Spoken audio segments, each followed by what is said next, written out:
So now the Khalifa is Abdullah ibn Zubair, and his grandfather was Abu Bakr. So he was a companion and the son of a companion. And his mother was Asma, the daughter of Abu Bakr. And his aunt is Aisha, the mother of the believers. And his grandmother from his father's side is Safiya bint Abdul Muttalib, the aunt of the Prophet ﷺ. And from his father's side, his grandfather is Al-Awwam ibn Khuwaylid, the brother of Khadija radiallahu anha. And he was born on the year of Al-Hijrah. And he was the first male to be born to the Muslims after the Hijrah.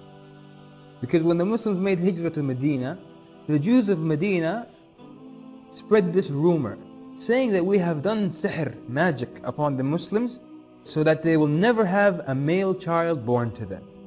And they spread this rumor.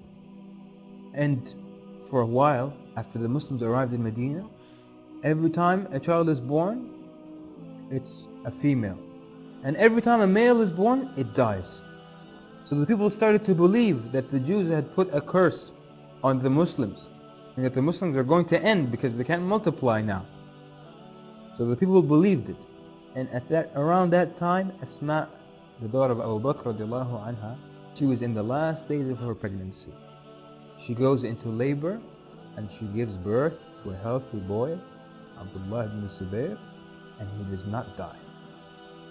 So the Muslims were very happy with him, and they took him to his grandfather Abu Bakr, and he carried him. And the Muslims followed them. They raised this child and they were making takbir around Medina, saying Allahu Akbar, Allahu Akbar. And then Abu Bakr goes and gives him to the Prophet ﷺ, and the Prophet ﷺ takes a date and he chews it, and then he puts it into the mouth of the boy. And then the Prophet ﷺ names him Abdullah. And they used to say that he used to resemble his grandfather Abu Bakr more than anyone. And the first word that Abdullah ibn Zubair uttered when he was a child was as-sayf, the sword. He was raised in the houses of a warrior, and the first word he said was as-sayf. And they used to say he would never leave as-sayf, meaning physically and not from his tongue. He would constantly be saying as-sayf or playing with as-sayf. And for that reason he becomes one of the most magnificent warriors. And they used to say there were three things you could not challenge Abdullah ibn Zubair with: courage and ibadah, worshipping Allah, and his eloquence. And if you look in the books of fiqh, if you look under khushu', you will always find the mention of Abdullah ibn Zubair, because he used to never move in his salah. He is the one that they mentioned when he would stand for salah, the bird would come and sit on him, thinking he's part of the tree.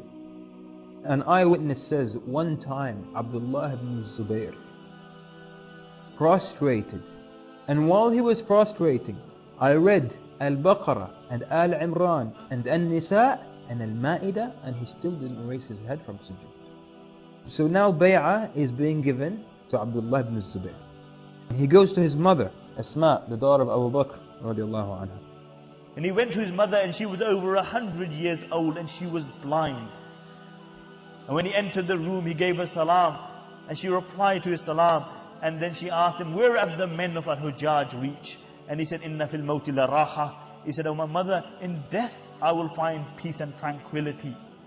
And then he said, oh my mother, all my companions have left me, hatta waladi wa ahli, until my own family and my children have left my side, and I only have a handful of people around me. وَقَوْمٌ يُؤْتِينِ مَا أُرِيدُ مِنَ الدُّنْيَا. And the people are ready to give me whatever I want from this dunya, meaning that they are allowing me to go wherever I want. فَمَاذَا رَأْيُكَ? What is your opinion, O my mother? And his mother said, Ya bunayya anta a'lamu bi nafsik. She said, oh my son, you are more knowledgeable regarding your circumstances than me.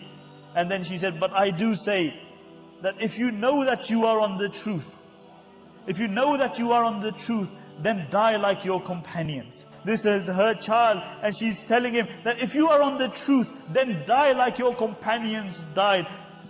How long will you stay on earth? Being killed is better. This is a mother giving her son advice to be killed for what he believes in and for the sake of Allah. So then he tells her mother, I fear that if the people of Asham kill me, that they may disfigure me. After I'm dead, they make tamtheel and crucify me. So she tells him, "Oh son, the sheep is not hurt by the skinning after death." Meaning after it's dead, it doesn't feel it when it's skinned. So go on your way and seek the help of Allah. And then when she said this, he stood up and he kissed her upon his forehead. And he said, "Oh my mother, Wallahi hadha ra'i."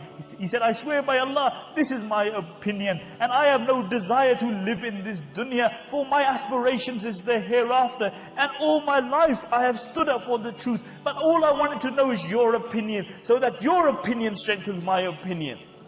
And then his mother said, "Come closer, my son." And when he came closer to her, she embraced him. And when she embraced him, she felt that he had some metal armor on. And she said, "Oh my son, what is this? For people who want shahada, don't wear this." This is not the action of someone who wants martyrdom, and that's what you want.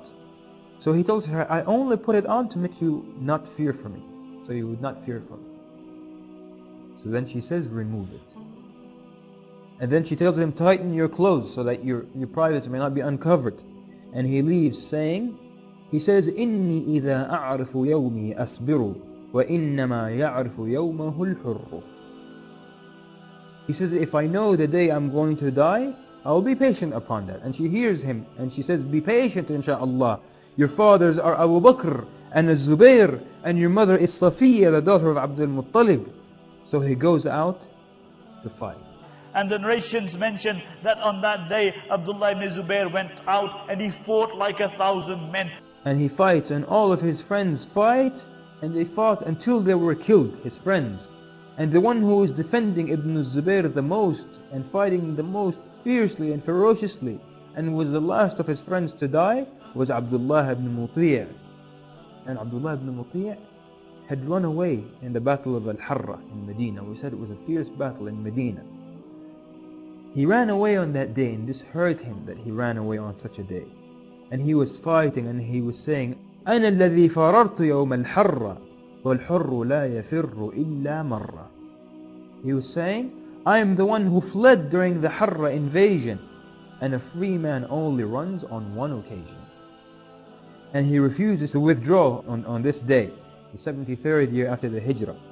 And after he dies, Ibn Zubair was fighting by himself. And the narrations mention that Abdullah ibn Zubair, from noon until evening, he fought. He's fighting alone. And he's 73 years old, and they're not able to kill him. And every time they attacked him, he turned them back. So they said, "Wallahi, we have never seen fighting such as his. He is equal to 1,000 men. هذا ابن أبيه." The enemy was saying, هذا ابن أبيه. And this is the sentence that was said by the Prophet ﷺ, هذا ابن أبيه, meaning he takes the characteristics and his manners and he is like his father, as Zubair ibn al-Awwam radiallahu anhu. So then the time for Salah comes. And he tells them, "Let me pray." So they left him and he prayed. And while he was praying, some of the dissolutes, they took stones and they threw it at him while he was praying. And some of the stones came and they flew right in front of his face. And he never moved. He did not move, not a little bit, the entire time that he prayed. And the stones came in front of his face, and they came and landed near him, and he never moved. He is the one who is mentioned in the ahadith of being focused in your salah. And then the fighting continues. The whole army of Al-Hajjaj against one man. And the whole army fights him from dawn until Maghrib. From dawn until Maghrib, an entire army cannot defeat one man. It shows what kind of a warrior he was. So they started to throw stones at him. And a huge stone struck him on his head and he fell. And then he was on the floor and he was still fighting. And then they cut off his leg and finally they martyred him.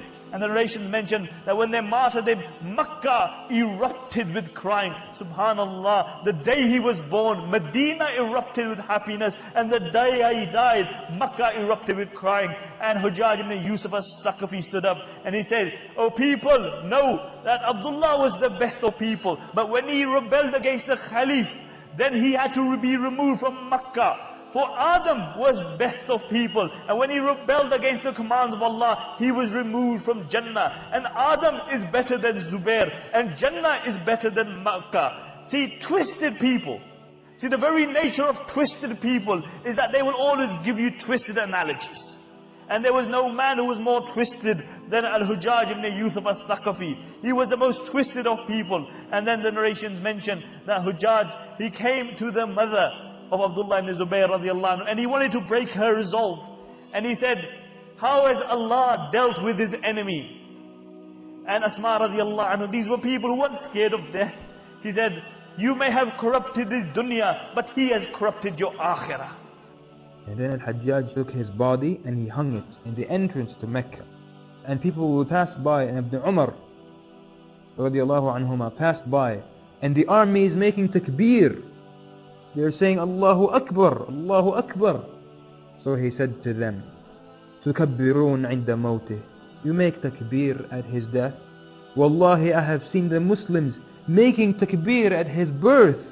By Allah, the ones who made takbir at his birth are better than the ones who made takbir at his death. And he would pass by him every time as he is hung, and he would say, Assalamu alayka ya Aba Khubayb. Assalamu alayka ya Aba Khubayb. Assalamu alayka ya Aba Khubayb. Every time he passed by, he greeted him 3 times. And all of Mecca would greet him as they passed. And people told Al-Hajjaj, bring him down. And he said, no, until his mother pleads with me. And then the narration mentioned that there was a beautiful fragrance coming from his mutilated body. And what the men of Hujjaj did is they tied a cat around his waist. A dead cat. And the narration mentioned that the fragrance was so beautiful that even over the stench of the dead cat you could smell this fragrance. You could smell this fragrance. And then they went to Al-Hujjaj and they said, Hujjaj, now take his body down, it's been up for days. And Hujjaj said, I swear by Allah, I swear by Allah, I will not take it down until Asma comes and begs me. And when they told Asma radiallahu anha, she said, take me to where my body of my son is. Because she was blind at the time. And they took her to where the body of her son was. And she made dua for her son. And then she said, Ama ana li hadha al-faris an yanzil. Said, Ama ana li hadha al-faris an yanzil. Said, isn't it time that this knight of Allah was allowed to come off his horse? Isn't it time that this knight was allowed to come off his horse? And when they told Hujjaj what she had said, he felt so little that he knew he had lost the battle. And then he brought the body of Abdullah ibn Zubair radiallahu anhu down. See, this was a man who lived and died for the sake of Allah subhanahu wa ta'ala.